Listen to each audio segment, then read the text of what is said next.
Top quality और consistent performance के लिए सिर्फ सिल्वर पंप नाम याद रखना। एमएस યુનિવર્સિટીની કોમર્સ ફેકલ્ટીની બિલ્ડિંગમાં હોબાળો મચી ગયો। પરીક્ષામાં પેપર પૂર્ણ થવાના સમય કરતાં પહેલા પેપર લઈ જવાના આક્ષેપો થયા છે।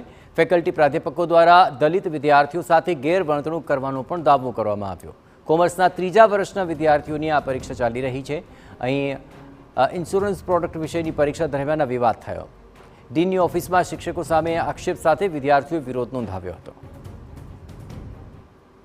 પૂછ્યો જેની અંદર ટીચર દ્વારા એનું પેપર લઈ લેવામાં આવ્યું, વિદ્યાર્થીઓની પૂરી વાત પણ સાંભળવામાં ના આવી, જેના કારણે વિદ્યાર્થીઓનું એક વર્ષ બગડશે તેવી પરિસ્થિતિ ઊભી થઈ ગઈ છે। જેના કારણે આજે અમે ડીન સરને રજૂઆત કરવા માટે આવ્યા છે કે જે ટીચરોએ જે વિદ્યાર્થીઓનું ચાલુ પરીક્ષાની અંદર જાતિ વિષયક શબ્દો બોલીને તેમનું અપમાન કર્યું છે તેવા શિક્ષકોને સસ્પેન્ડ કરવા જોઈએ અને જે વિદ્યાર્થીઓનું પેપર લઈ લીધું છે તેવા વિદ્યાર્થીઓને ફરીથી એક ચાન્સ આપવો જોઈએ, જેથી કરીને વિદ્યાર્થીઓનું વર્ષ ના બગડે।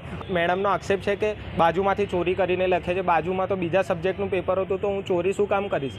અને એમ એક બાજુ કહે છે કે વિશ્વવિખ્યાત યુનિવર્સિટી, તો વિશ્વવિખ્યાત યુનિવર્સિટીના વિદ્યાર્થીઓ 30 માર્કની MCQની એક્ઝામમાં ચોરી શું કામ કરશે? એમને આ MS યુનિવર્સિટીનું નામ નથી વધ્યું અને આ યુનિવર્સિટીના ટેમ્પરરી સ્ટાફના ટીચરો ખોટી રીતે દાદાગીરી કરીને પેપર લઈ લીધા છે। એ છોકરાઓને અમે લખાણમાં એક કમ્પ્લેન મંગાવી છે અને લખાણમાં કમ્પ્લેન માંગ્યા પછી અમારી જે ફેકલ્ટી લેવલે જે અમે ભેગા મળીને ડિસિઝન લઈશું એ સ્ટુડન્ટના ફેવરમાં યોગ્ય ડિસિઝન જે લેવાશે એ લઈ લઈશું।